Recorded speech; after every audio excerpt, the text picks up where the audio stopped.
Welcome to the world of anemias. In this chapter, you'll embark on a tour of the various causes of anemias, from hemorrhage to hemoglobinopathies and everything in between. Fair warning, it's going to be a wild ride. We'll break down the different causes of anemias into a few categories you might already be familiar with: microcytic, normocytic, and macrocytic. These words refer to the size of the individual red blood cells you'll see on your patient's blood smear, but we'll get into that a little bit later. We'll then dive into the hemolytic anemias, an often confusing group of diseases. But don't worry, that's why you've got Sketchy. Alright, time to get started. In this sketch, we'll introduce the symptoms and clinical features common to most anemias before kicking off our discussion of microcytic anemias. Make sure to check out the rest of this chapter to learn all about normocytic, macrocytic, and hemolytic anemias. Huh, what a quaint little cottage we have here. Wondering who lives inside? Don't worry, we'll find out as we move through this sketch. Ooh, creepy carriage. Think it belongs to whoever lives in the cottage? Look at it, it's so blood red. And that's what we're talking about: blood. Well, anemia to be specific.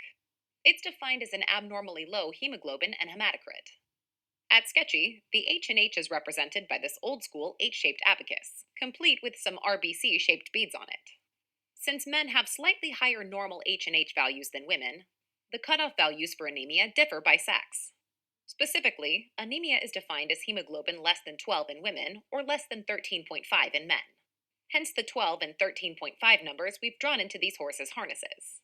Meanwhile, hematocrit is the percentage of whole blood volume that's occupied by red blood cells. In most cases, but not all, the hemoglobin and hematocrit usually move in unison. Therefore, you'll often see physicians focus on one value or the other when making the diagnosis of anemia. While most physicians use hemoglobin to diagnose anemia, some prefer hematocrit. Anemia is defined as a hematocrit less than 36 in women or less than 41 in men. Before we get into the differential diagnosis of microcytic anemia, let's first talk about the general presentation of anemia. As you might have guessed, the clinical manifestations of anemia depend a lot on how low the H and H is and how fast it drops. In chronic anemia, symptoms develop much more subtly and may be difficult to detect. In acute anemia, they can be much more noticeable. I'm tired. How many times have you heard this from patients? Fatigue is one of the common symptoms of both acute and chronic anemia. However, because fatigue is such a common subjective complaint from patients even without anemia, it may be overlooked in many patients. And just check out this snoozing horse. He's not ready for any kind of long journey. He's just too beat. The other horse looks like he's out of breath from doing all the work to drag that heavy carriage. Unequally yoked to a sleeping horse. When tissues work harder, they extract more oxygen from the blood. However, in anemia, the body's less able to carry oxygen, making the heart compensate by increasing cardiac output. Clinically, this discrepancy manifests as activity intolerance, dyspnea, and/or heart palpitations, especially during exertion. Most patients can tolerate this just fine, if you count dyspnea on exertion and palpitations as just minor inconveniences. However, if they have underlying heart disease, such as coronary artery disease or chronic heart failure, in addition to anemia, they may be at risk for serious complications if their hearts have to work harder to compensate. These complications include angina, acute coronary syndrome, or acute decompensated heart failure. So we've sketched in our recurring sketchy symbols for each of these complications. Now let's take a look at a few common objective findings that can help with our clinical picture. Pallor is a common finding on physical exam in patients with anemia, which you can assess just by looking at the patient. If your patient's skin tone makes it difficult to assess for pallor, make sure to look at their conjunctiva, nail beds, and palms. Anemia may produce an innocent systolic murmur caused by increased blood flow over the valves. It's often described as having a blowing quality, kind of like this blowing gust of wind. As you can see, the clinical manifestations of anemia, in general, are pretty vague. You'll need to maintain a high degree of suspicion to keep anemia on your mind. Fortunately, the diagnosis of anemia is pretty straightforward once you make the decision to order tests. As we mentioned earlier, an H and H is all you'll need to diagnose anemia. Look for a hemoglobin level below 13.5 grams per deciliter in men and 12 grams per deciliter in women. Once you've made the diagnosis of anemia, the next important diagnostic clue is the mean corpuscular volume, or MCV. The MCV reports the average size of RBCs in circulation, with normal values ranging between 80 and 100. See how the wheels on the carriage are shaped like an 80 and 100? Trust me, once you see it, you can't unsee it. The many causes of anemia are often organized by their MCV results. That's what categorizes anemias as microcytic, normocytic, or macrocytic. With that overview of general anemia out of the way, let's dive into the various microcytic anemias first. Microcytic anemia is defined by red blood cells that are, surprise, smaller than normal. See that garden of small red biconcave flowers over there? They represent microcytic anemia. Specifically, microcytic anemia is defined by an MCV less than 80. To help remind you, we've sketched a watering can in front of these small flowers. Notice the less than 80 drawn into the can? Additionally, microcytic anemias often present with a low reticulocyte count, typically due to ineffective erythropoiesis. Let this falling purple tea bag remind you of falling purple cells, with those purple cells representing reticulocytes, which are more basophilic than their mature RBC counterparts. So, you've established that your patient has microcytic anemia. The next test you'll want to order to differentiate the causes of microcytic anemia is an iron studies panel. This panel of tests includes serum iron, transferrin, total iron binding capacity, and ferritin, and different patterns of results can clue you into the specific condition causing your patient's microcytic anemia. The most common causes of microcytic anemia include iron deficiency, hemoglobinopathies, anemia of chronic disease, and sideroblastic anemia. We'll cover the details of each of these individual causes in a moment, but for now, here are the highlights. Check out Snow White in that glass box. See how pale she looks? Well, she's our recurring sketchy symbol for iron deficiency anemia, which is characterized by low serum total iron levels, represented by this dwarf laying down his iron tool, high transferrin, high total iron binding capacity, and low ferritin levels, represented by this knocked over iron ferrying minecart. Meanwhile, over here, we've got sideroblastic anemia, represented by this drunk sideshow of a prince, and the thalassemias, represented by Marco Polo. See their dwarf guide pointing them in the right direction? His belt is full of iron tools to remind you that these conditions are characterized by a normal to high serum total iron level, while this full iron minecart is here to remind you that these patients will have normal to high ferritin levels. And last but not least, we've got anemia of chronic disease, also known as anemia of chronic inflammation. As these iron tools lying on the ground suggest, anemia of chronic disease is characterized by low total serum iron levels. In addition, patients will have low transferrin and TIBC, represented by this falling transferrin barbell, as well as high ferritin levels, represented by this minecart full of iron. That's a quick overview of the conditions we're about to cover. But as I'm sure you're well aware, the devil is in the details. Let's dig into some of those details now, starting with the most common cause of microcytic anemia, iron deficiency. Iron deficiency is by far the most common cause of microcytic anemia. Iron deficiency leads to decreased heme synthesis, which leads to decreased hemoglobin, otherwise known as anemia. At Sketchy, iron deficiency anemia is represented by our recurring symbol, Snow White. Maybe that's why she's so pale. It all makes sense now. Early in the course of disease, iron deficiency anemia is actually normocytic. As iron deficiency anemia progresses, the bone marrow will try to compensate for the lack of heme by making smaller cells, leading to microcitosis. Eesh, I wonder where all that blood is coming from. Didn't I hear one of the dwarves say there were dragons down there? Anywho, the biggest cause of iron deficiency is blood loss, whether overt, represented by this trail of blood coming from the mine, or occult, aka microscopic, hence this low visibility sign hanging over the entrance. Common examples of blood loss include chronic microscopic GI bleeding, such as from colon cancer, and heavy menses. In either case, the body's stores of iron aren't enough to replace what's being lost. Without adequate dietary replacement of iron stores, you're bound to get anemic sooner or later. Iron deficiency can also come from reduced iron absorption, represented by this no more absorption sign on the door. You might remember this dwarf den from Sketchy Path, but if not, it's our way of reminding you that maximum iron absorption occurs in the duodenum. And finally, decreased dietary intake of iron can also cause iron deficiency.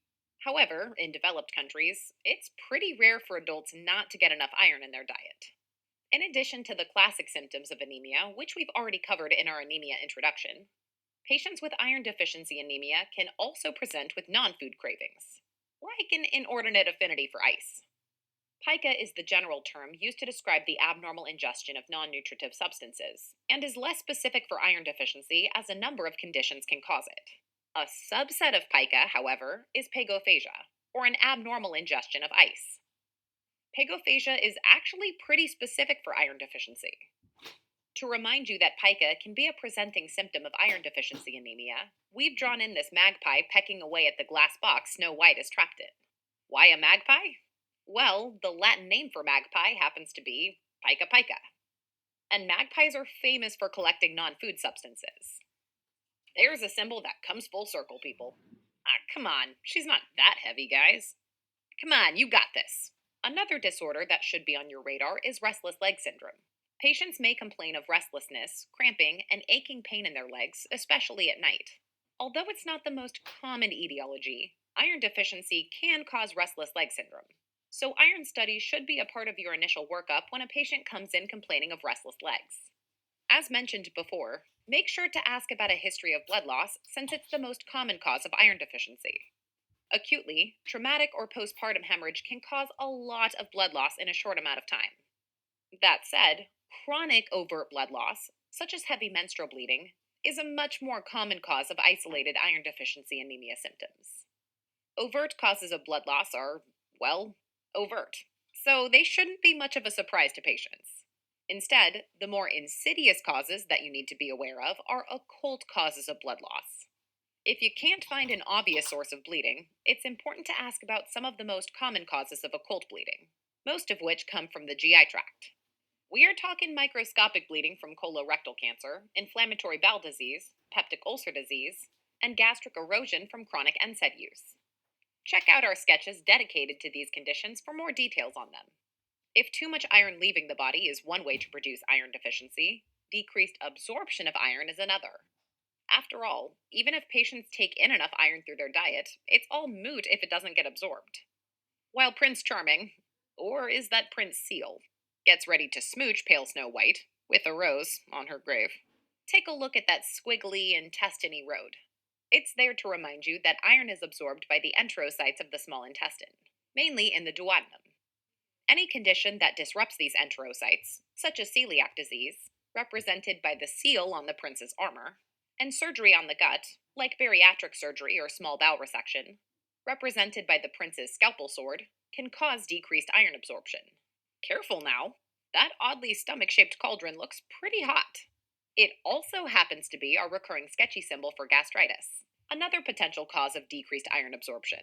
See that helicopter hat on the dwarf minding the cauldron? That's our recurring sketchy symbol for Helicobacter pylori, one of the causes of chronic gastritis.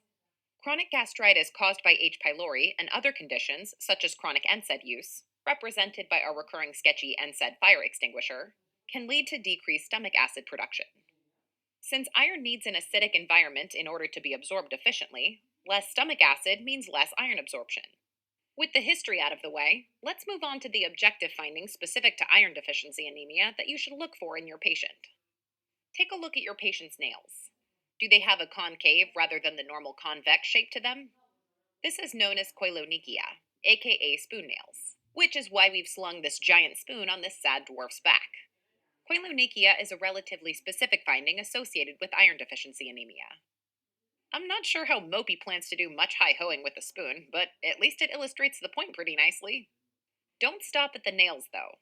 Check out those lips. Do they look super chapped, especially in the corners?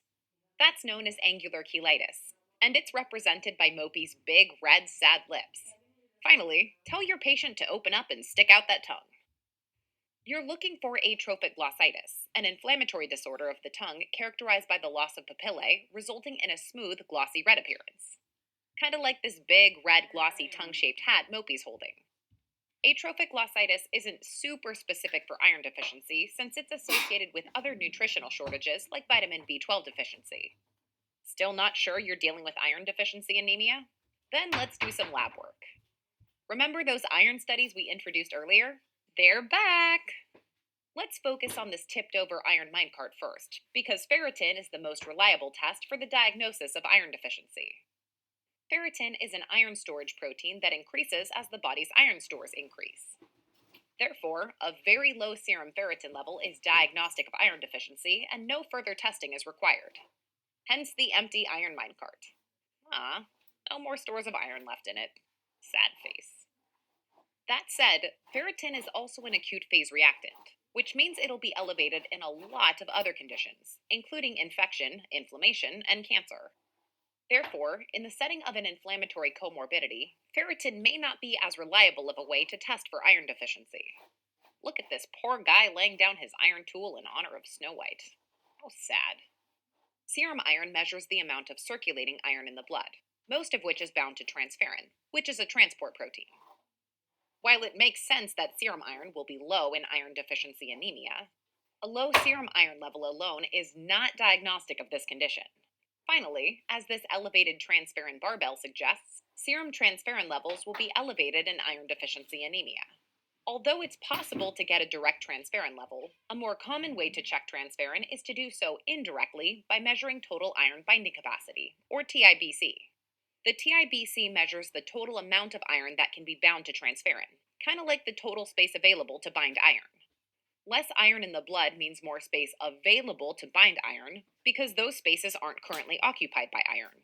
Therefore, in iron deficiency anemia, unbound transferrin and TIBC are both elevated. A similar iron study you'll often hear about is transferrin saturation, which is calculated by dividing serum total iron by TIBC and expressed as a percentage.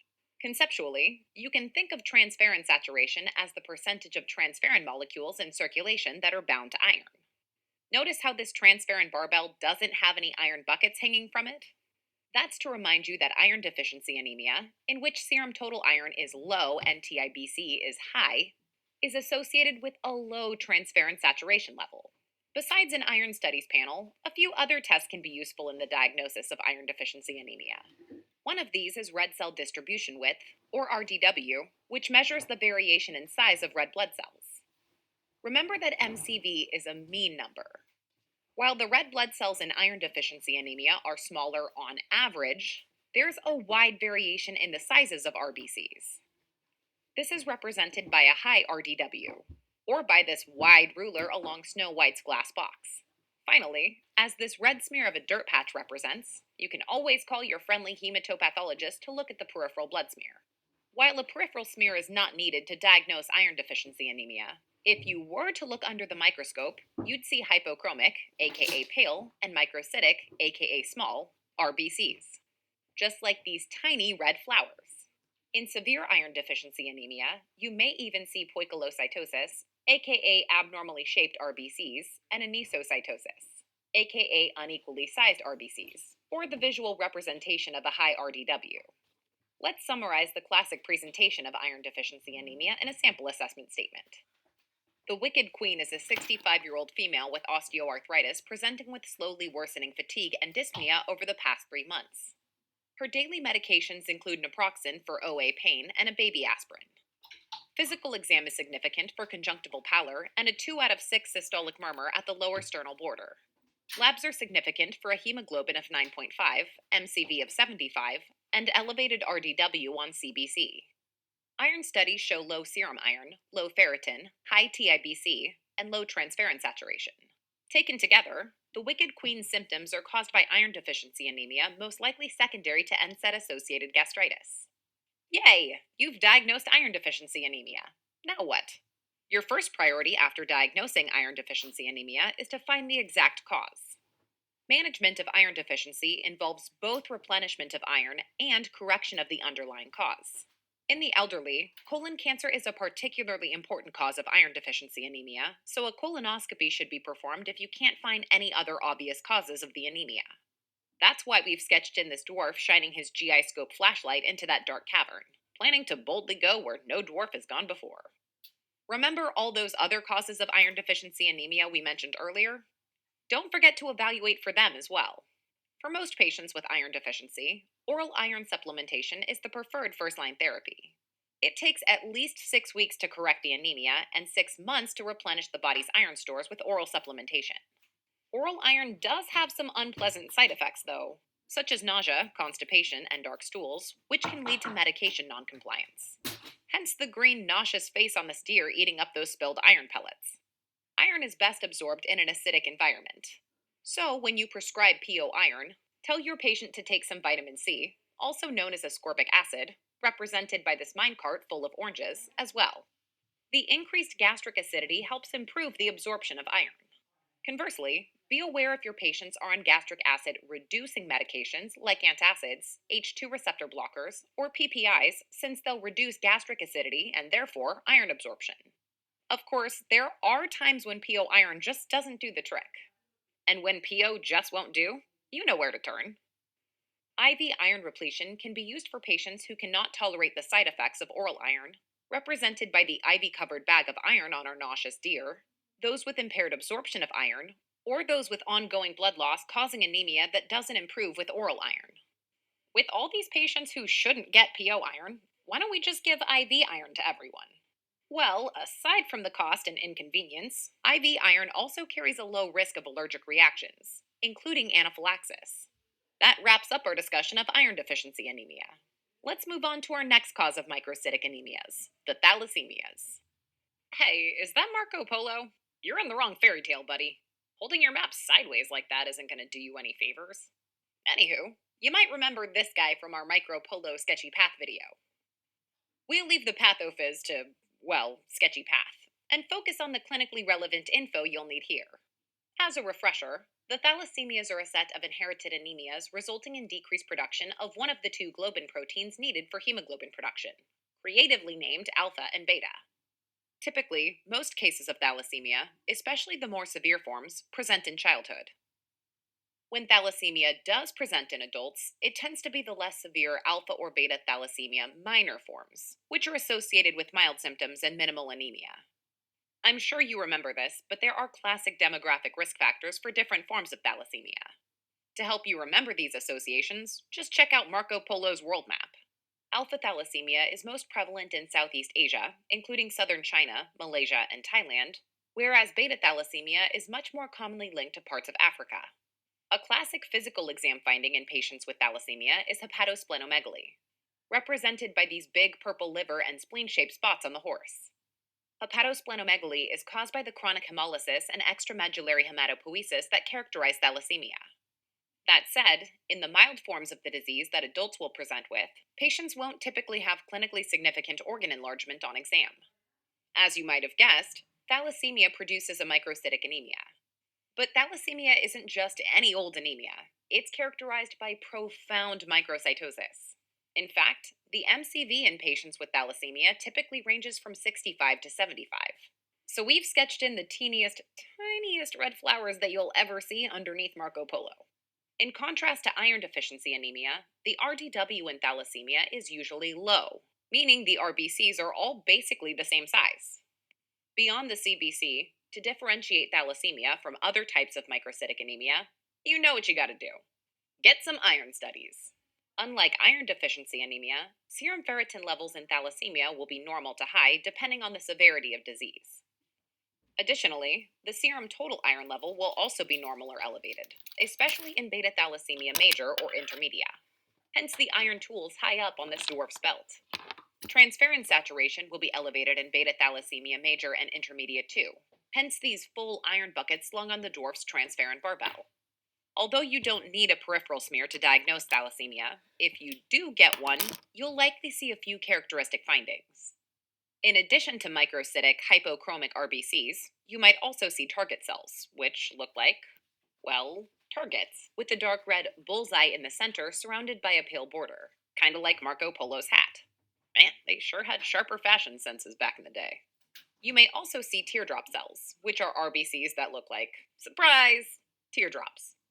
Let this fancy teardrop pattern on Marco Polo's cloak remind you that teardrop cells are seen in thalassemia, but not in iron deficiency anemia. All these tests will clue you into possible thalassemia, but in order to definitively diagnose the disease, you'll need to order a hemoglobin electrophoresis, represented by these neat electrophoresis flags, and or globin gene testing. That about does it for this overview of thalassemia. We kinda kept it brief since, for the most part, you won't see many new cases of thalassemia in internal medicine. For a much more comprehensive look into these conditions, check out our sketch dedicated to thalassemia in Sketchy Peds. For now, let's move on to our next and kind of similar cause of microcytic anemias, the sideroblastic anemias. Check out that squiggly mug. Kind of looks like a mitochondrion, don't it?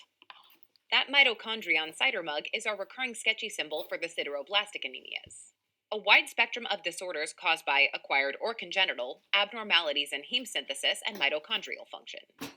The common feature unifying the sideroblastic anemias is the presence of ring sideroblasts in the bone marrow aspirate, represented by these iron rings around the prince's mitochondrial cider mug. Ring sideroblasts are immature RBCs containing iron laden mitochondria in a ring around the nucleus. These rings reflect the fact that in sideroblastic anemia, despite adequate stores of iron, the mitochondria of erythroblasts are unable to utilize that iron to synthesize heme. As a result, iron builds up in these mitochondria, which then form a ring around the cell nucleus, producing the characteristic ring sideroblast. We won't get into the nitty gritty details of sideroblastic anemias here, since most present in childhood. But let's highlight the features of acquired forms of sideroblastic anemia that you'll need to know for IM, starting with the specific causes of it. Whoa, take it easy on that hard cider, Braden. Your bone marrow doesn't appreciate it. Not to mention your liver. Anywho, let that excessive cider sloshing out of Braden's mug remind you that excessive alcohol use is one cause of sideroblastic anemia. That said, chronic alcoholism is typically associated with other causes of anemia, such as folate deficiency. For more details, check out our macrocytic anemia sketch later on in this chapter. Additionally, there are a few important drugs that can cause an acquired sideroblastic anemia. Antibiotics such as isoniazid, represented by this barrel of iced cider, linazolid, and chloramphenicol. Ah, how thoughtful. Are those flowers for me? No? Ugh, Braden. Anywho, those multicolored plastic flowers he's holding represent myelodysplastic syndromes, a group of bone marrow diseases characterized by disordered blood cell production. Notice how they're growing out of a long bone shaped vase? We'll cover MDS in a separate sketch later on in this unit, but for now, let stupid Braden here holding these flowers remind you that MDS is an often irreversible cause of acquired sideroblastic anemia. In addition to the common signs and symptoms of anemia in general, patients with acquired sideroblastic anemia often have hepatosplenomegaly. Hence these gray liver and spleen-shaped spots on Braden's horse here. Even though it's common to most causes of acquired sideroblastic anemia, the reason for hepatosplenomegaly is different depending on the specific cause. For example, the inability to utilize iron stores in many causes of sideroblastic anemia can result in iron overload, leading to iron deposition in many tissues, including the liver. Over time, this can lead to chronic liver injury, manifesting as hepatosplenomegaly. Alright, let's take a look at the characteristic lab results you should expect to see in sideroblastic anemia. When you take a look at that CBC, the first thing you'll probably notice is that sideroblastic anemias can span the gamut from microcytic to normocytic and even macrocytic. Let these three differently sized balls on Braden's jester hat here remind you that the MCV in sideroblastic anemia will vary depending on the underlying cause. Similar to thalassemias, the iron studies for sideroblastic anemias will show normal to high serum ferritin, total iron, and transferrin saturation. However, unlike thalassemia, where the cause of the elevated iron stores is high RBC turnover, in sideroblastic anemias, the cause is ineffective hemoglobin synthesis. When the body is unable to use iron to make hemoglobin, iron and ferritin can build up and can even lead to iron overload. Moving on to the peripheral smear, look for siderocytes, the peripheral smear cousin of sideroblasts in the bone marrow. These are hypochromic RBCs with coarse basophilic granules representing those iron-filled mitochondria. Another name for these are Pappenheimer bodies, which is why these barrels of cider come from Pappenheimer Brewery. Just like sideroblasts in a bone marrow aspirate, the presence of siderocytes on a peripheral smear, while uncommon, is pathognomonic for sideroblastic anemia. Similarly, in severe sideroblastic anemia, the peripheral smear may also show anisocytosis, poikilocytosis, and target cells. Speaking of bone marrow, let's talk about the hallmark for the diagnosis of sideroblastic anemia. If siderocytes aren't seen on the smear, a bone marrow biopsy is necessary. You're looking for, you guessed it, ring sideroblasts. Again, these are RBC precursors with iron laden mitochondria that form a ring around the nucleus. These rings are visible with Prussian blue staining. Let's summarize the presentation of sideroblastic anemia with a sample assessment statement. The huntsman is a 35-year-old male presenting with progressive fatigue and exercise intolerance for 2 months. His medications currently include isoniazid for TB prophylaxis, which was started a few months ago after he was exposed to sneezy. Physical exam is unremarkable. Labs are significant for a hemoglobin of 9 and an MCV of 78 on CBC, elevated serum total iron, elevated ferritin, and elevated transferrin saturation. These laboratory data, in the setting of the huntsman's symptoms and medication history, are most consistent with a diagnosis of sideroblastic anemia secondary to isoniazid use. Well, like we've been saying all along, there are a ton of different causes of sideroblastic anemia. In order to treat your patient, you'll need to identify and reverse the underlying cause. One of the most straightforward solutions for a common cause of sideroblastic anemia is vitamin fortification. Vitamin B6 to be precise. Remember that isoniazid causes sideroblastic anemia by interfering with pyridoxine metabolism, which means it can be easily corrected with pyridoxine supplementation. Let this barrel of iced cider fortified with vitamin B6 remind you that pyridoxine should be prescribed whenever a patient is prescribed isoniazid to prevent the development of isoniazid induced sideroblastic anemia. And as an example of treating the complications of sideroblastic anemia, one important complication to prevent is iron overload. Mild iron overload can be managed with therapeutic phlebotomy, represented by this outflow of red cider from that barrel, but more severe disease may require iron chelation with drugs such as deferoxamine or deferazerox. That about does it for the sideroblastic anemias. Let's finish up with one last form of sometimes microcytic anemia, one you might already be familiar with. I'm talking, of course, about anemia of chronic disease, represented by our evil old witch hag. See the shriveled and normal sized apples in her hands? We've drawn those to remind you that anemia of chronic disease can cause either normocytic or microcytic anemia. Because anemia of chronic disease more commonly manifests as normocytic anemia, we'll cover it in detail in our next sketch on normocytic anemia. For now, let's briefly cover the iron studies in order to differentiate microcytic anemia of chronic disease from other causes of microcytic anemia. Let this dwarf dropping his transferrin barbell to the ground remind you that transferrin and TIBC will be low in anemia of chronic disease. In particular, low TIBC helps differentiate anemia of chronic disease from other causes of microcytic anemia we've mentioned in this sketch. And see his fallen iron tools on the ground? That represents low serum total iron. Don't worry, guy. I'd be dropping everything and running away from the evil witch too if I were you. Finally, let this full in minecart remind you that ferritin levels are high in anemia of chronic disease. In this case, however, it doesn't mean that the body's got full stores of iron. Remember, ferritin is an acute phase reactant, and since most chronic diseases have an inflammatory component, ferritin will be high as a result of inflammation rather than iron overload. In fact, anemia of chronic disease is also known as anemia of chronic inflammation. We'll flesh out the clinical presentation of anemia of chronic disease more in our normocytic anemia sketch, so be sure to check it out. Alrighty, let's wrap up with a summary of what we've learned. Anemia is defined as a hemoglobin less than 12 in women and 13.5 in men, or a hematocrit less than 36 in women and less than 41 in men. While it's not a hard and fast rule, the hematocrit can generally be estimated by multiplying the hemoglobin by 3 and vice versa.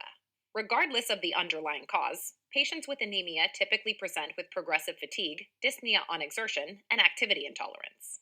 In patients with pre existing heart disease, anemia can cause some serious complications such as angina, acute coronary syndrome, or acute decompensated heart failure. On physical exam, patients with anemia are often pale, especially when you examine their conjunctiva, nail beds, and palms. A new systolic murmur might be heard due to increased cardiac output compensating for the decreased oxygen carrying capacity. Once the H&H indicates anemia, your next step should be to look at the MCV to help you narrow down the differential. An MCV less than 80 indicates microcytic anemia, whereas greater than 100 indicates macrocytic anemia. Between 80 and 100, you're normocytic, my anemic friend. Since we're focusing on microcytic anemia in this sketch, let's quickly run through the most common causes: iron deficiency anemia, thalassemia, sideroblastic anemia, and anemia of chronic disease. Of these, the most common cause of microcytic anemia by far is iron deficiency. Broadly, the causes of iron deficiency anemia can be divided into blood loss, both overt causes like heavy menses and occult ones like colon cancer, impaired iron absorption, as in gastritis or bariatric surgery, and inadequate dietary intake of iron. Iron deficiency can cause some pretty funky symptoms, so make sure to look out for pica or pagophagia and restless leg syndrome. A few unique exam findings associated with iron deficiency anemia include koilonychia, or spoon nails, angular cheilitis, and atrophic glossitis. The unique pattern of iron studies in iron deficiency anemia are low serum total iron, low ferritin, and high transferrin or TIBC levels. In addition, you'll see a high RDW on the CBC. Once you've diagnosed iron deficiency anemia, your next priority is to pinpoint the underlying cause. While you're performing your workup, treat the iron deficiency by, well, replacing the iron. Oral iron supplements are the preferred first line therapy. Give it in conjunction with vitamin C to maximize its absorption. For patients unable to tolerate the side effects of PO iron, those who can't absorb it, or those with anemia refractory to PO iron supplementation, switch to IV iron repletion instead.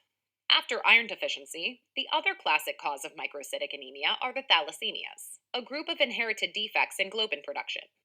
While most cases typically present in childhood, some milder forms may not manifest until adulthood. Thalassemia is characterized by super low MCVs, typically in the 65 to 75 range. Unlike iron deficiency anemia, the RBCs in thalassemia are all relatively uniform in size, resulting in a low RDW. The characteristic pattern of iron studies in thalassemia is a normal to high serum total iron, normal to high ferritin, and a normal to high transferrin saturation. On a peripheral blood smear, target cells and teardrop cells may be seen. To definitively diagnose and classify thalassemia, you'll need to order a hemoglobin electrophoresis. While iron deficiency anemia and thalassemia are the classic causes of microcytic anemia, there are a couple of other conditions that can cause microcytic anemia, among other types. One of these is sideroblastic anemia, which is a collection of conditions, some congenital and some acquired. The one common hallmark? Ring sideroblasts, which are RBC precursors with characteristic iron laden mitochondria forming a ring around the nucleus. Primarily as a result of dysfunctional heme synthesis, iron accumulates and eventually results in iron overload, something you'll have to address if you diagnose sideroblastic anemia in your patient. The causes of sideroblastic anemia that present in adults are typically acquired and include excessive alcohol use, medications like isoniazid, linazolid, and chloramphenicol, and myelodysplastic syndromes. As mentioned previously, sideroblastic anemia can produce a microcytic, normocytic, or macrocytic anemia, depending on the specific cause. Iron studies will be similar to those in the thalassemias, with a normal to high serum total iron, ferritin, and transferrin saturation. Most commonly, you'll make the diagnosis of sideroblastic anemia on bone marrow biopsy, which will show the eponymous ring sideroblasts we described earlier. However, in some cases, you might even see siderocytes on a peripheral blood smear. These guys are more like the mature versions of sideroblasts, also complete with iron laden mitochondria. They're diagnostic of sideroblastic anemia if you see them. Management of sideroblastic anemia requires you to diagnose and treat the underlying cause, such as giving pyridoxine in an isoniazid-induced sideroblastic anemia. In addition, you'll also need to treat iron overload with therapeutic phlebotomy or iron chelation therapy. Finally, we need to briefly mention anemia of chronic disease. Even though it most commonly presents as a normocytic anemia, around 25% of cases will manifest as microcytic anemia. The characteristic pattern of iron studies in anemia of chronic disease include a low serum total iron, low transferrin and TIBC, and high ferritin. In this case, the elevated ferritin reflects chronic inflammation rather than iron overload. That wraps up our tour of the microcytic anemias. Now it's time for you to take this info and impress your attending on the rounds. And be sure to check out the other sketches in this series on anemia to complete your knowledge.